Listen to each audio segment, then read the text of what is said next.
finally, before I run away.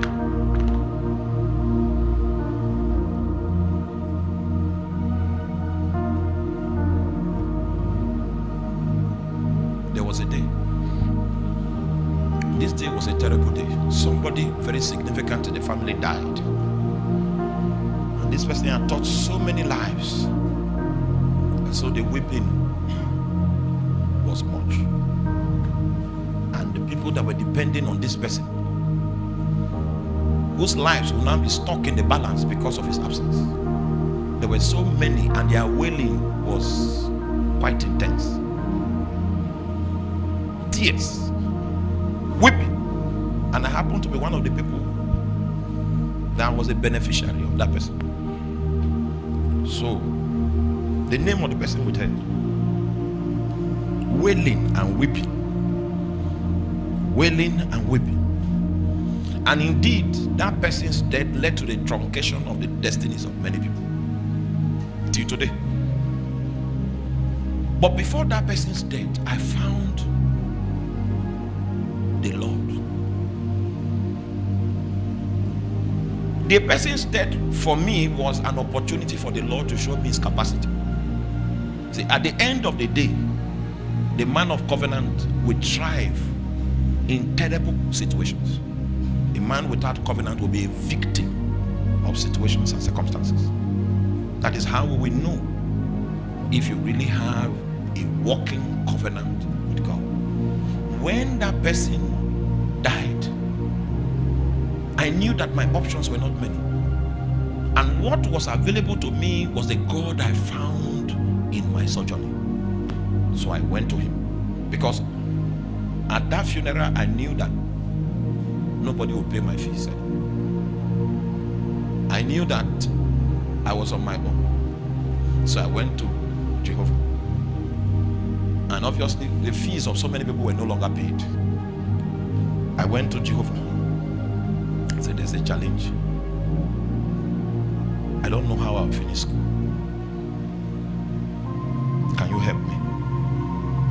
And the legitimate people that were on ground, that were supposed to carry my responsibility if the family system was functional, those ones, what they did was that they presented the situation as if they had their own issues to handle, and they are so handicapped that they cannot carry extra body. So at the end of the meeting that was held after the burial, there was no solution for anybody's life. Sometimes you need a situation like that to find where your strength really lies. And in the place of prayer, what God did was that he showed me a vision of some years ahead.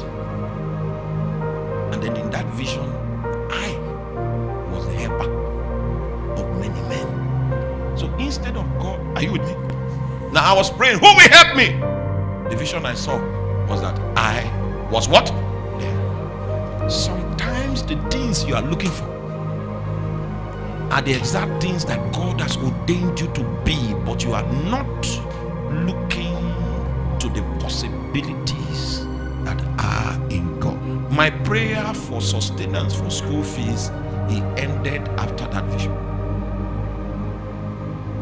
And then in practicality, the way it happened was that when we left the burial, I just had one more semester to go on campus. And then my sister's elder husband now came and said, God spoke to him to ensure that I don't suffer again. You know those days, how many of you remember when 200 naira note, 100 naira note came out for the first time? You know, we're using, the highest denomination was 50 naira then. That was the time. That was the first bundle of 200 naira notes I ever had in my life. With that bundle, there was no need to cook again. My life improved dramatically after that situation of loss. Dramatic. The stove was not needed. there were many things that were not needed again. I went on an upgrade, a major upgrade. That's not all. I was on campus, and the best restaurant on campus those days, the owner of the restaurant, some of you know the story, came to me and said in the spirit, she had a dream that somebody put charm in a restaurant. Then I now came and I removed the charm. I said, eh? And she noticed that customers are going. I said, okay. I went on 3 days fasting. On the 3rd day, I came to her. In fact, when she saw me, she called me. Customers have come back. I have done what she saw in the dream. She said I should come. That this seat in the restaurant is my own. Until I leave this school, I can come and eat for free. I didn't eat there once because I had money.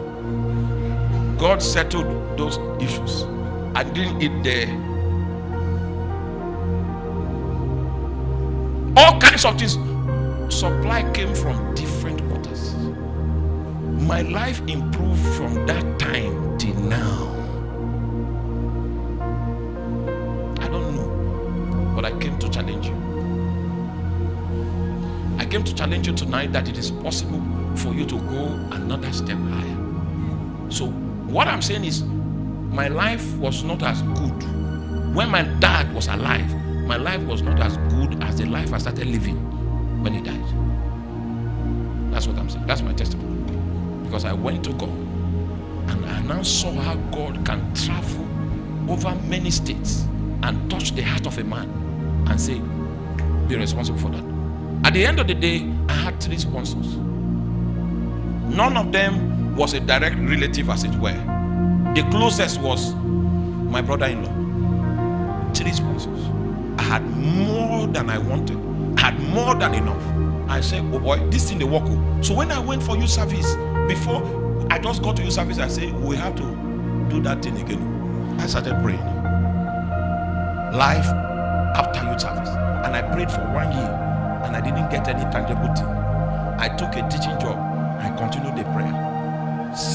3 months into the next year, God now began to speak to me. That is where he spoke to me about this ministry. That's where he spoke to me about that woman. On my knees there. I was not asking for a wife. I was asking, what next after youth service? He showed me this ministry in Makode, and then he showed me a woman to match. When you are looking for a woman around the way,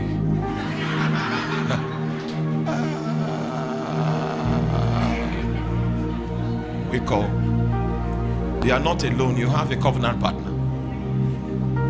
He knows you are insufficient. If only you can trust him, he will show you great and mighty things that you do not know. In fact, a time came because of my churchy life, many, the elder ones in the family, they did something as if they disowned me. And I accepted it because they were a distraction to my life. That's why when I went to Kano for youth service, I was not willing to come back until God answers me. Because I did not want any one of them to help me. Because if they help you, you will be a slave forever. So I went like Abraham. The only thing I had was God. I came back from youth service a prophet. One that could discern the heart of God. Hallelujah. I never needed them after youth service because God answered all my questions. I have lived everything that God showed me till now. You know what He shows me now? Because I went back again. I went back again during my birthday, on my birthday. I locked the door when I came back from work on Friday. And I was there till Monday morning. And He showed me great signs. Yes. He showed me that the United Kingdom, Ghana, and South Africa, He has opened it to me now. Oh my. I was telling my wife before we came for this service, I had an invitation, my first invitation to South Africa to preach the gospel. I don't know. What do they call that place? Well, I've forgotten the name of the place. But He said, now is the nations. You have been going through training, and this is the time of emergence. Lord Jesus. Follow him. He knows the end from the beginning. You can trust him. Then see, your life cannot be in a situation that is, there's nothing like helpless. Nothing like helpless. In this day of trouble and tribulation and trial, the Lord calls us to walk with him in covenant. He knows the way through the wilderness. The reason why you have faith is because you trust yourself. Leave that matter. Become a circumcision. And worship him how? In spirit. He showed me. He showed me. Yesterday after the meeting, I don't know, I think Kwame Nkrumah University is in Kumasi. Is that true? It's in Kumasi. So we are having a major revival conference in Kwame Nkrumah University. He spoke to me last year, and then now the doors have opened. In the United Kingdom, the doors have opened. Just like the Lord said it. He will always give the direction, and then he will bring what he has said to pass. I don't know if that's difficult. You wait on him to get direction, and then you allow him to bring the word to pass. That is a life I've lived for many years. I can show you my diaries. When God said this, when it came to pass, a lot of them, and I have a lot of diaries because I've documented my work with God.